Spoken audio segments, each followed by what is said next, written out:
So we're going to use the data from gas prices data file for this multicollinearity analysis, and then followed by that would be the variable selection. So we have data on this. You have the date, time will be the running month number. This is a monthly data. Okay. So what is the price of gasoline, okay, per gallon, and then price of crude per barrel.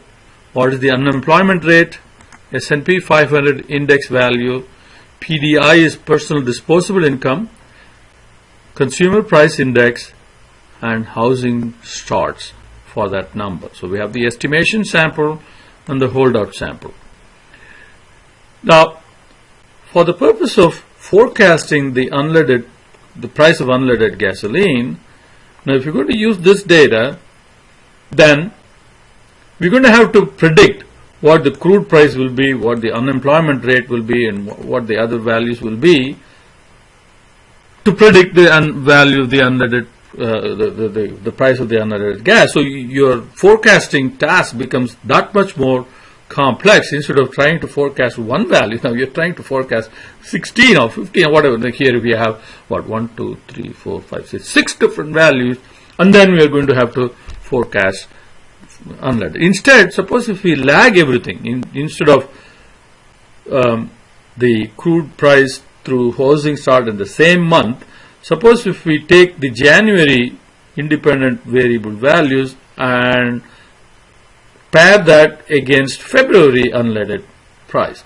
So that way, when you are trying to predict what the February gas price will be, you already will have the January values of the independent variables. So you can plug that in, and then you can find a forecast for February gas price. So by lagging, you are able to avoid having to predict all these other independent variable values. So you will have them at the end of those time periods, and so that makes the forecasting that much easier. So let's first define the lagged variables. So all these L1 prefix indicates that the variables are lagged by 1. So we can now set up the lagged data by simply using repeating these values with a lag of 1. Okay, so we're going to use these columns, and we'll call, for ease of use, let's call these as X sub 1 through X sub 8.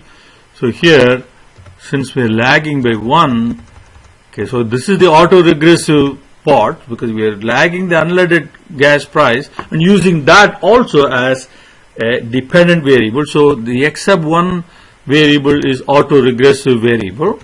The rest of them are lagged by 1 independent variables. Okay, so copy that this way. So we have 8.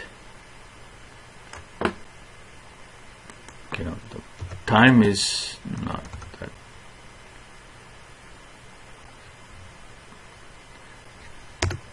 Okay, time is not lagged. Okay. You don't have to lag time, so we know what time is.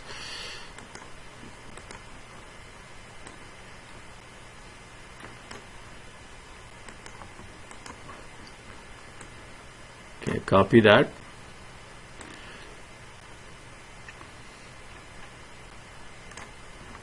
Now here our estimation sample ends here, and the balance is your holdout sample. So now the question is, we have 8 different independent variables. Okay, we're not going to use the original values. The lagged values are our set of independent variables. Okay, are there any multicollinearity problems here? Do we need to get rid of some of these variables right off the bat? Okay, and for that we're going to first define these are the variables that we are starting out with. Okay, now let's run correlation and a VIF and then see what happens. Okay, for correlation we go to data analysis, correlation. Okay, now input range is starting from here. Okay, that is a I'm sorry, starting from here, L1 unleaded,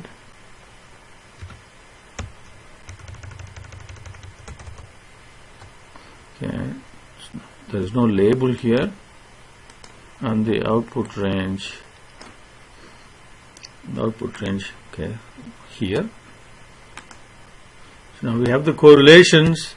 Okay, now let's instead of column 1 through column 8, let's give the variable names here, and these will be x1 through x8. So now let's format this.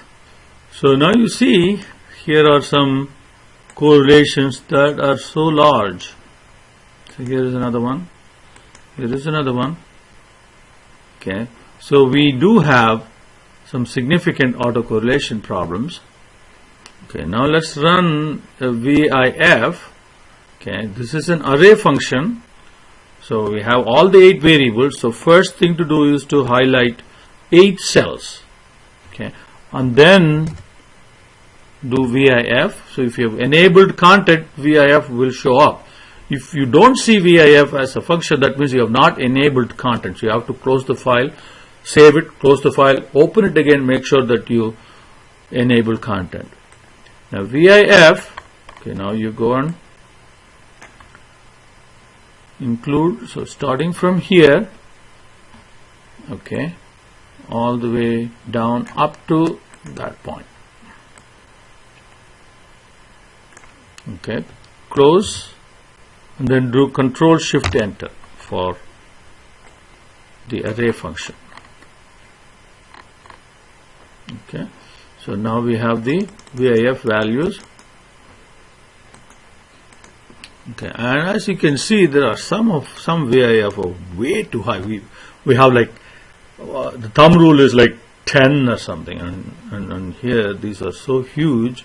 Obviously, we need to get rid of some of them. We don't have to get rid of all of them, because when you drop one, the other VIF will come down. So by just simply dropping one, we may be able to eliminate all the VIF problems. This is the reason why you have to do one by one, not take all of the VIFs that are greater than 10 and get rid of them in one go is not the correct approach. You have to go one step at a time.